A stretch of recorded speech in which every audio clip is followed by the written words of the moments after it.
I'm Justin Crowe, class of 2003 and assistant professor of political science here at Williams, where I teach and write on the Supreme Court and American politics. And I'm delighted and honored to be joined on stage today by one of our alma mater's most distinguished graduates in the world of law, the Honorable Jeffrey Sutton, class of 1983, and a judge on the United States Court of Appeals for the Sixth Circuit. For those of you who don't know, the 13 courts of appeals serve as the intermediate tier in the federal judicial hierarchy, sitting below only the United States Supreme Court, which incidentally currently includes 8 former circuit judges, Elena Kagan being the only exception. I promised my friend and colleague here that I would keep his bio brief, but I do want to highlight a few quick things. Holding a BA from Williams and a JD from the Ohio State University's Moritz College of Law, Judge Sutton clerked for Judge Thomas Meeskill of the United States Court of Appeals for the Second Circuit, and for both Justice Antonin Scalia and Justice Lewis Powell of the United States Supreme Court, with the former publicly calling him one of the, quote, very best law clerks, unquote, he ever had. Before joining the federal bench, Judge Sutton worked as a private litigator and served as state solicitor of Ohio, personally arguing 12 cases in front of the Supreme Court and authoring briefs in dozens of others between 1992 and 2003. A judicial appointee of President George W. Bush, he has for the past decade served on the Sixth Circuit, where he became one of the first federal appellate judges to uphold the constitutionality of the Affordable Care Act.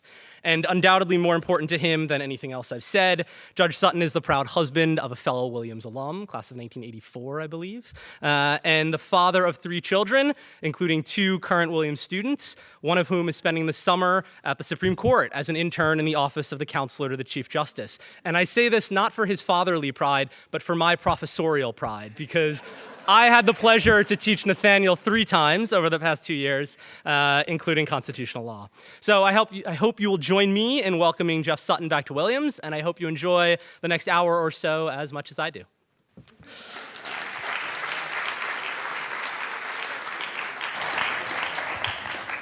We're mic'd up here, good. Rather than a formal lecture or even a structured interview, we thought we'd try to engage in a more free-ranging conversation, offering you 2 EIFs exactly 20 years apart with 2 different perspectives, one from an academic, the other from a practitioner, one animated by political science, the other by law, on the historical context, the contemporary role, and the upcoming challenges of the Supreme Court generally, and more to the point, the Roberts Court, that is, the Supreme Court under the leadership of Chief Justice John Roberts specifically.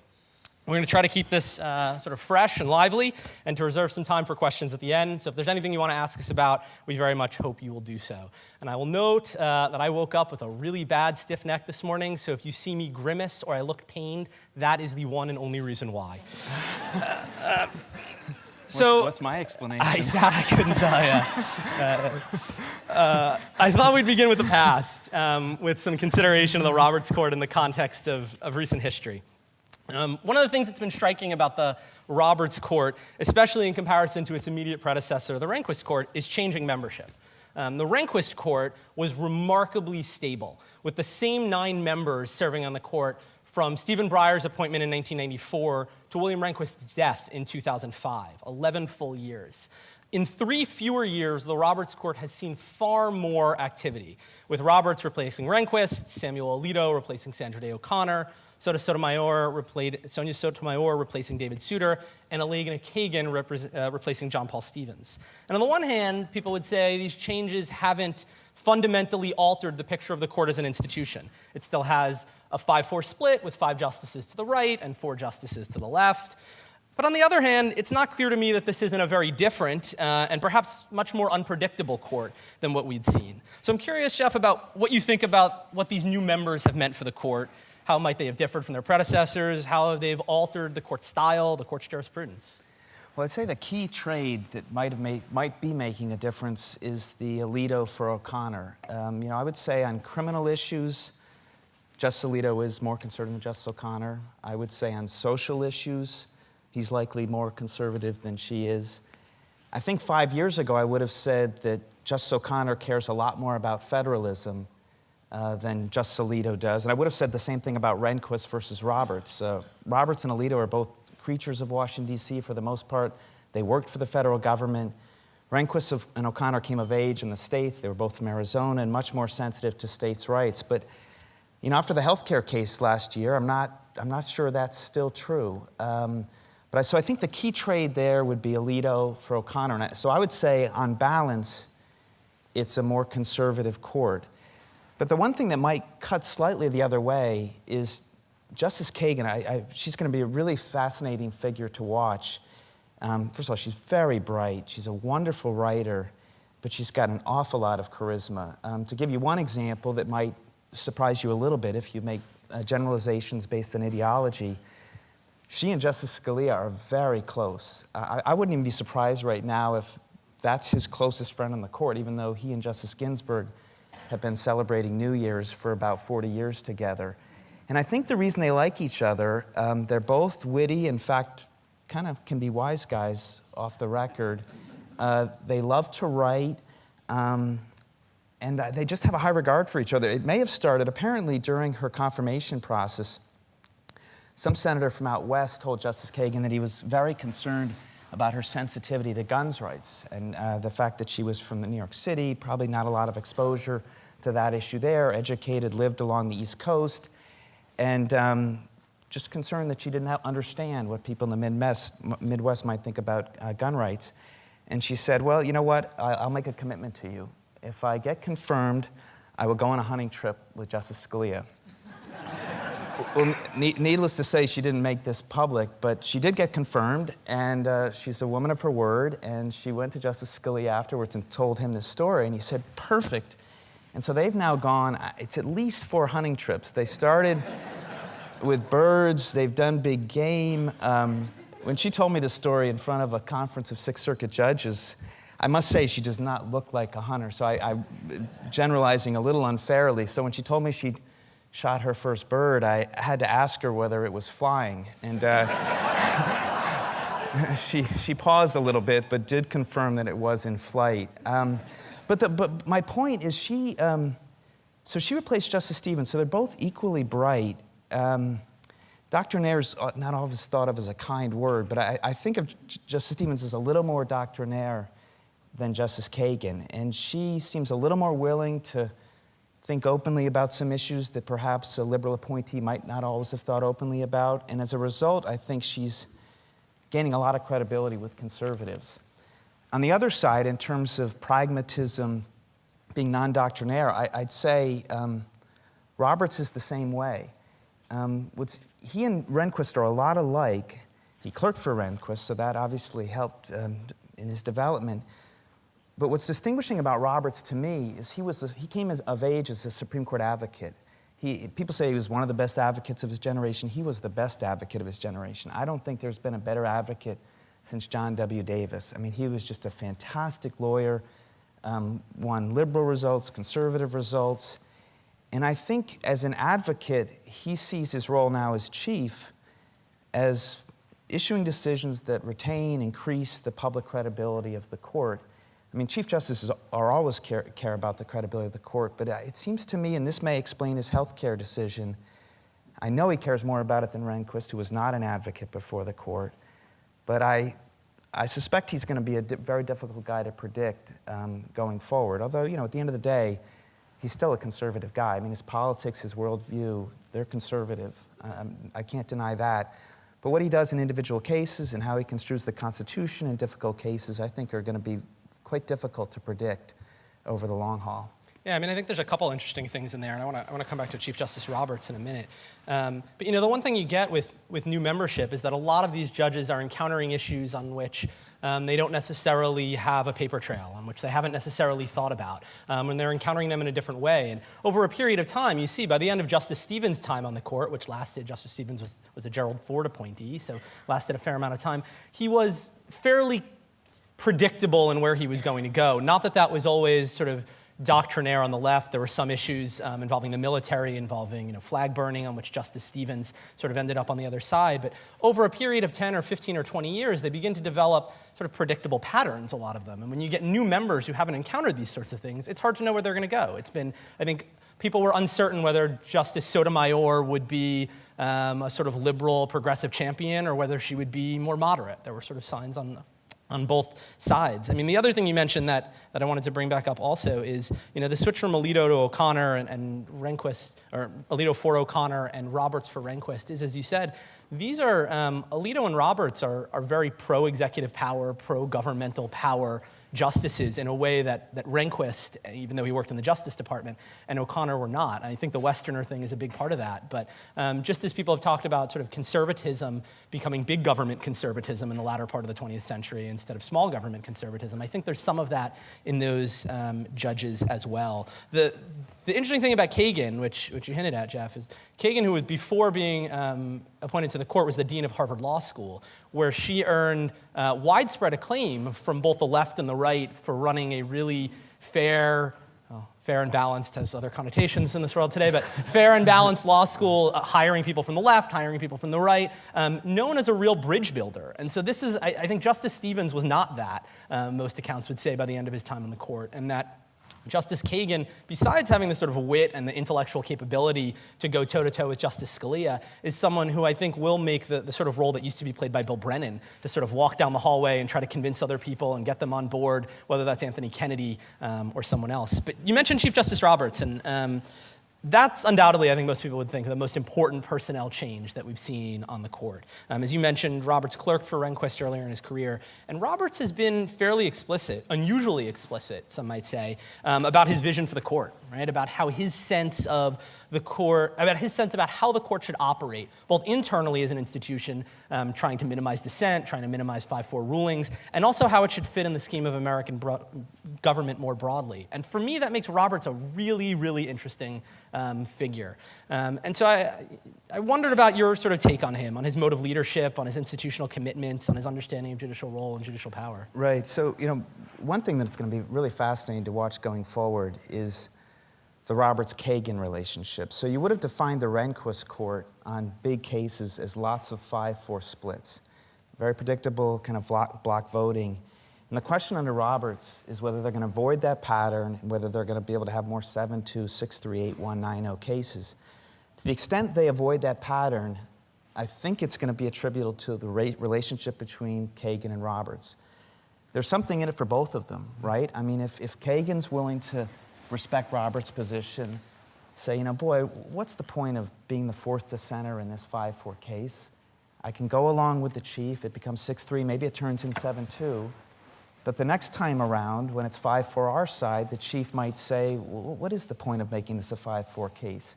It makes it less credible to the public, it makes it more vulnerable to overruling, and I think Kagan and Roberts are both the kind of people that would see that pragmatic feature of deciding cases that way.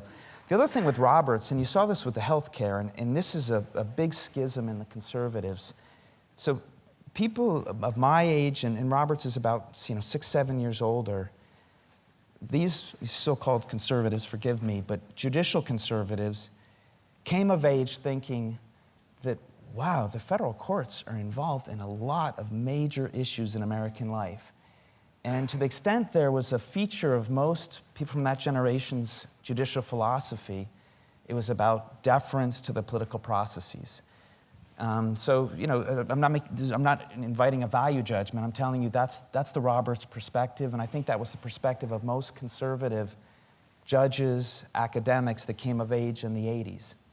What's going on right now within the conservatives, and you see the split in the court, is whether conservatives are going to stick with that and say, at the end of the day, we really believe in deferring to the political processes, whether we agree with that political judgment, that particular law or not, or whether they're going to say, if you can't beat them, join them. We've got 5 conservatives in the majority, and why in the world, some conservatives say, can't we be as aggressive in construing some of these guarantees in the Constitution? So that perspective might explain, for example, gun right decisions, Citizens United, free speech when it comes to corporations, half of the health care decision, the part about the Commerce Clause.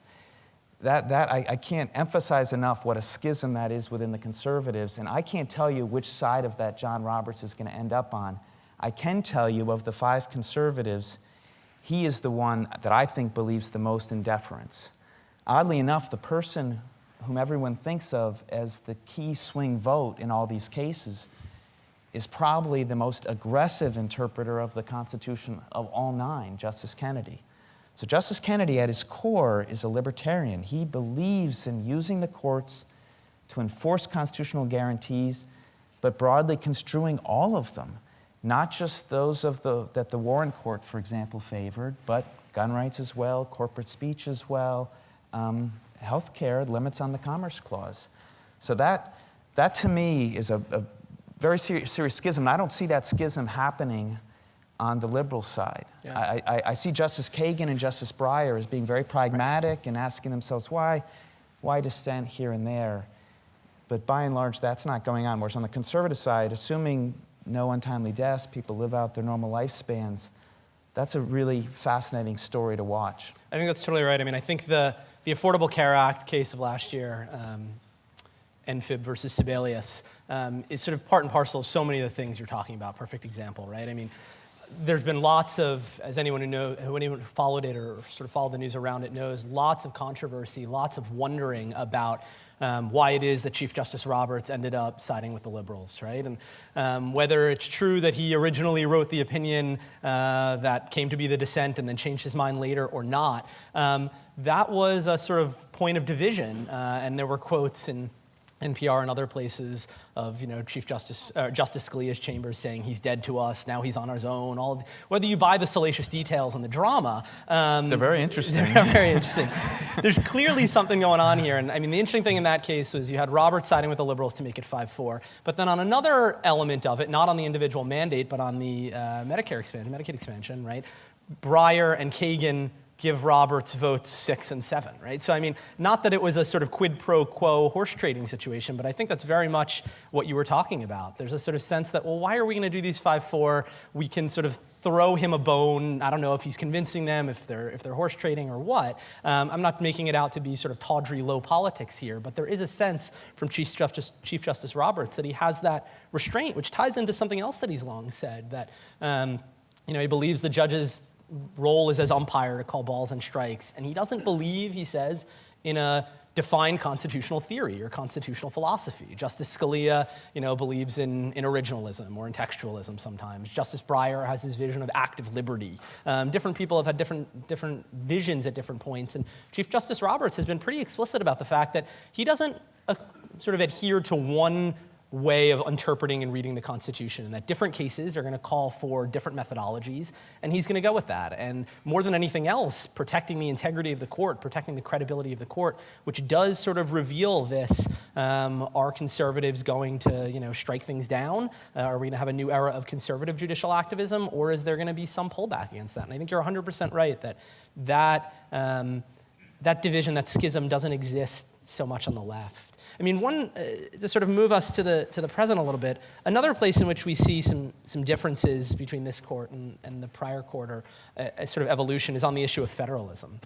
Right? Whether it was limiting the reach of the Commerce Clause or reinvigorating the 11th Amendment, so much of the work of the Rehnquist Court for a decade concerned the issue of federalism. And the Roberts Court has encountered that issue as well, obviously. The Arizona immigration case from last year, the Affordable Care Act case, Voting Rights Act, same-sex marriage this year, but it hasn't always exhibited the same sort of clear and unambiguous of a pro-federalism commitment. At the same time, one of the interesting things is that federalism is now becoming a Democratic talking point as much as it used to be a Republican talking point. Things like gay marriage. Good for them. You're saying come to the party, right? So I wonder how we flesh out what the Roberts Court's sort of position on this is. Is federalism really an evolving issue now? Or are we going to see bizarre rulings in which you've got, Roberts, Kennedy, Scalia, Kagan and Breyer sort of as a 5-member majority on this? The conservatives aren't as federalist as they used to be. The liberals, especially when we're talking about things like gun control and gay marriage, it's not a secret why liberals would all of a sudden start supporting states' rights. Right. Do we expect to see sort of more development, more unpredictability in that regard? I think so. I mean, the one thing that was really fascinating to watch about the healthcare debate, I had this case at the Sixth Circuit a year or so before the court had it, and what I enjoyed watching were two things that happened over the course of that debate. One was how the public interest in it just continued to grow and grow and grow. And the law and the constitutional debate seemed to be very educational to me. It seemed like the average American, without regard to political views, seemed to gain a sensitivity about what Congress's role is in certain areas and whatnot. And I don't think that changed throughout it, and I think that's growing rather than shrinking. And I think the court usually is a follower rather than a leader in American history. So to the extent the American people are becoming more and more sensitive about federalism, I think you can expect the court to do the same. But the case itself, presented a really tricky debate. The idea, the constitutional guarantee or the grant of power is Congress can regulate commerce among the states. And this mandate, what it did is it made you buy something in commerce. It seemed very strange to say you can compel someone to buy insurance, and now that they bought insurance, you can regulate them. If that's true, it seems to me the challengers had a fair point that, boy, that would seem to allow you to regulate anything. But on the other side of it, insurance is arguably unique. To not buy insurance is a form of a very significant action. That's called self-insurance. And so the court really, I sometimes think people shouldn't lose sight of the fact that when the court really divides over issues, it might be because it was just really, really difficult. And I think that was true of that case. I think it was a really tricky case. And so at the end of the day, you're right. The Roberts vote, the Kagan's vote, the Breyer vote looked very pragmatic. Mm-hmm. It's kind of hard to connect all the dots and lay them on top of a doctrine and say, well, that all makes sense. But when you have something that difficult, and when you have to wonder whether there really was a right answer, maybe pragmatism is the order of the day. And so I don't wonder if that's what happened. But I do think liberals are going to become more sensitive to federalism. I think we're going to throw overboard the phrase states' rights. That has a rather negative connotation, and that'll be a signal that people are taking federalism a little more seriously. But I see interest in that growing. I see its enforcement growing.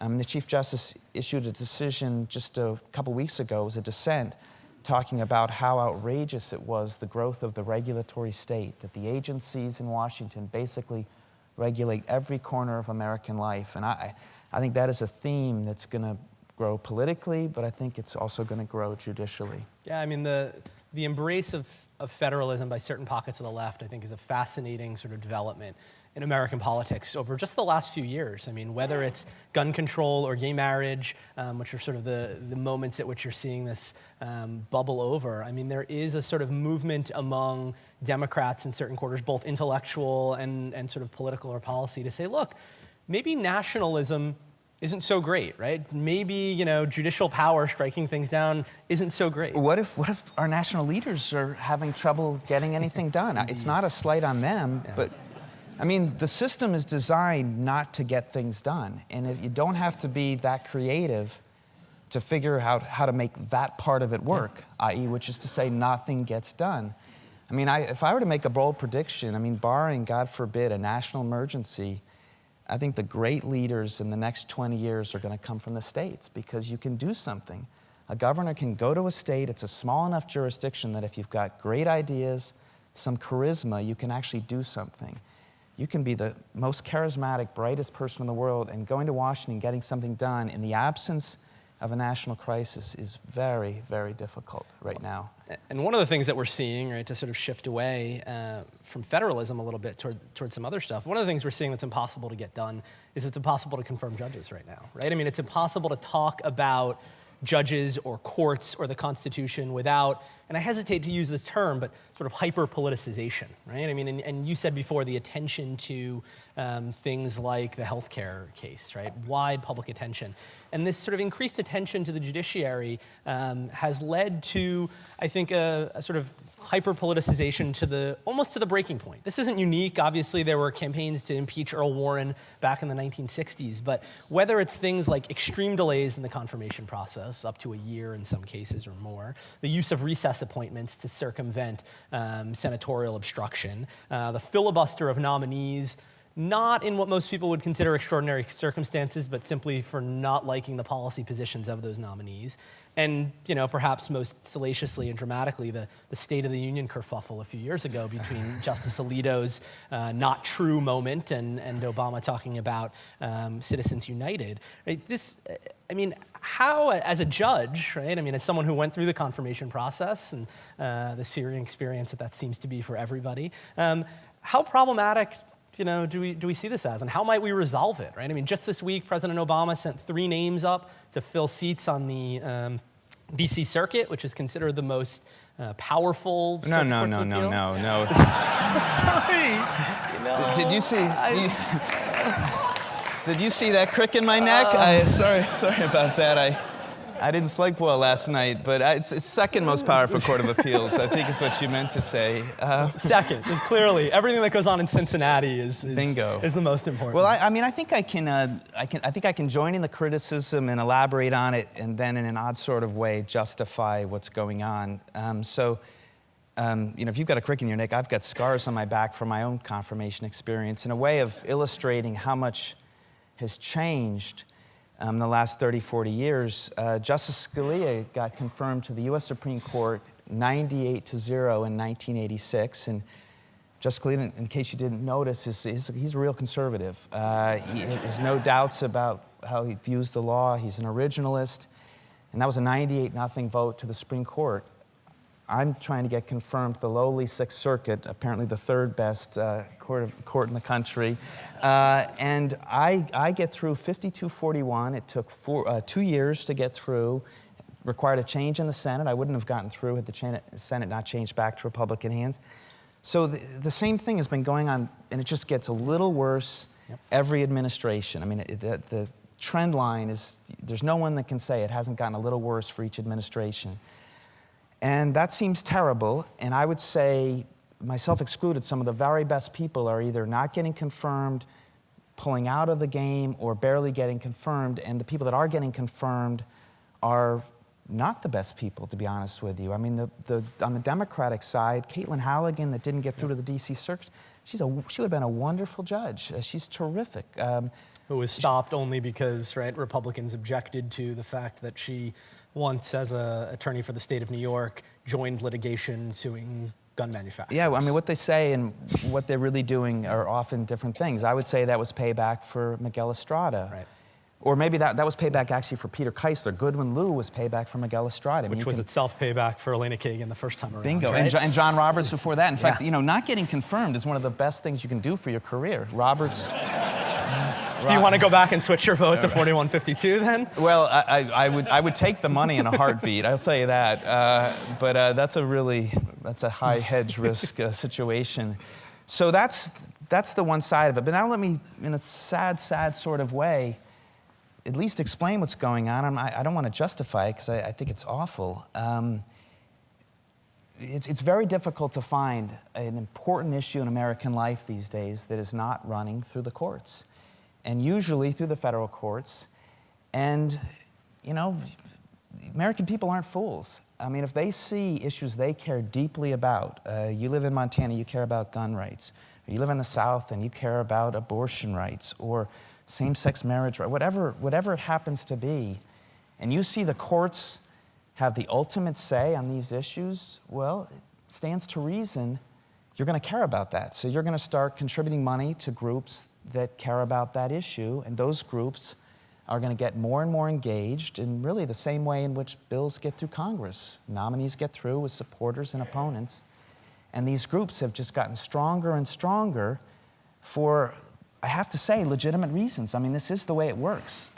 Even life tenure judges have to go through a political process, and you might say for a good reason, so that we're not putting people in the court that are going to be bad judges for a very long time, at least from someone's perspective. So what's going to happen, to me, the end result here is you're going to get more milquetoast, frankly, more majoritarian, mainstream judges and justices over time, thinking that, very talented people are high risk because you don't know exactly what they're going to do over the next 30 years, but you do know they're very capable, and they're capable of influencing a lot of people. So the people you're not worried about are the people that are either already very old, not particularly capable, or don't have strong views about anything. What is that? Where does that end? That ends at some point with what I would say will be essentially majoritarian courts. Now, if you love democracy, that's great. It means the courts will basically follow the political winds and the views of the people at any given time in any given era. But it doesn't seem consistent with the original design, that you'd have this independent court filled with people that were really going to think seriously about what was going on, that were very capable, and that frankly were not afraid at points in time to enforce those constitutional guarantees that were meant to last for a very long time and were, of course, designed to be counter-majoritarian. Counter-majoritarian guarantees don't work very well with majoritarian courts, and that's where we're going. So that last answer, the second side of that, I'm not sure I see an out. Maybe the out, and maybe this is where Roberts is that the courts have to leave fewer imprints on fewer issues, which may mean more often staying on the sidelines, letting the political processes work their way, even when it comes to badly designed or even foolish laws, and trusting the American people every now and then to get it right eventually. Because people are going to care less about this if the courts are doing less. But just about everybody will agree with what I just said in a general sense. But the minute I ask you to agree with me on a couple issues, you're going to bolt, or I'm going to bolt. One of us is going to bolt. So it's really tricky. It's just a shocking, when you look at historical examples, Scalia, obviously more recent. I think back to, so when Holmes retires in the late 1920s, that Benjamin Cardozo replaces him, right? And Herbert Hoover is president, I believe, when Holmes retires. And Herbert Hoover is a Republican, and when he asks the Senate Judiciary Committee chairman, I think would have been William Borah from Ohio, who do we go to? And Borah says it has to be Benjamin Cardozo from the Second Circuit in New York, who was thought to be a sort of liberal Democrat, right? And that's who Hoover, a Republican president, nominates for the court, because it was thought, well, he was next in line. He was the most, besides Learned Hand, was the most able judge in the country. And it was not that he had earned it, but that he was a great jurist and deserved it. You would not only never see that today, right? That seems like it's fantasy land. But the idea of Justice Scalia being confirmed 98-0 when, I don't know, what's Roberts confirmed with? I think he had close to 30. He may have been in the 20s, but it was close to 30 negative votes, which is just astonishing. I mean, that guy is so capable. Well, and then the trials of Sotomayor and Kagan, same right? thing. And we see these. The interesting thing is we see these being hashed out not on the Supreme Court level, but on the circuit court level as well, right? Goodwin Liu, who Jeff mentioned before, is now a California Supreme Court justice, but was at Berkeley Law School and was nominated for a seat on the Ninth Circuit in California, and couldn't get a vote on the Senate floor, in part because the fear was that he was going to be then elevated to the Supreme Court. He'd be the first Asian American justice. And it's not a partisan thing. The same thing happened when Democrats were in control of the Senate and Republicans like Estrada were nominated. It really, it seems that we're headed towards some sort of breaking point. There's a sort of naivete about that when I think about studying the history of American politics. But it seems that the situation has gotten sufficiently ridiculous that both on judicial nominations and on presidential cabinet appointments, and I think we could make an argument that these are two different things, that we're headed for something. Whether Harry Reid, as Senate Majority Leader, can find the cojones to sort of push through a reform of the filibuster or not remains to be seen. But I think there's sort of a strong push among some quarters to do that, which would change these politics of confirmation, maybe not for the better, but would change them substantially. No, that's right. Another way of thinking about this is, so Justice Stevens and Justice Souter retired in the last several years, and those were justices appointed by Republican presidents that became liberal justices. I think people would accept those generalizations. And you have to wonder, with the difficulty of the confirmation process, when that will ever happen again. It's human nature. Just think of how this works. You've got all of America focused on you. You have interest groups for you, you have interest groups against you. Is it not possible that over the rest of your career, if you happen to get through, you're going to feel a little bit of loyalty to the groups that were at your side during a very intense battle, which is as personal as it gets? It's just about you. And so far, while I've suggested that Roberts has some pragmatism that makes him unpredictable, Kagan has some pragmatism that makes her unpredictable, by and large, with the exception of Roberts' vote on the healthcare case, I don't think they've left the parties that nominated them on any serious issues. And you have to wonder if that can happen again, if it's this intense. So it really destroys independence. Well, and it's going to be, I mean, not that I'm wishing early death on anybody, but it would be remarkable, right, if we were to see in the next Where are you going 2 with this? years. If a conservative member of the court were to depart the court under whatever circumstances in the next few years. I was afraid you were going to talk about the Court of Appeals no, again. No. And you have a Democratic president to appoint a replacement that would be a very Justice Scalia, right? Or even Justice Kennedy, right? I mean, it would be holy war in Washington over that, both in the interest groups and in the Senate, and I can't even imagine the constitutional crisis that might evolve out of that. Yeah. Before we get to questions, I want to talk about the future a little bit, both in terms of sort of thorny dilemmas that we might see across terms and controversial cases in this term. You know, whenever I'm on a plane, which is not very often these days, but whenever I'm on a plane, someone asks me what I do or what I study, and I say the Supreme Court. You know, they say, "What do you do?" I say, "I'm a professor." I say, "What do you study?" I say, "The Supreme Court." They always say, "Well, good time for that." That's true. And my answer is always, it's always a good time for that. I don't sort of say that because it sounds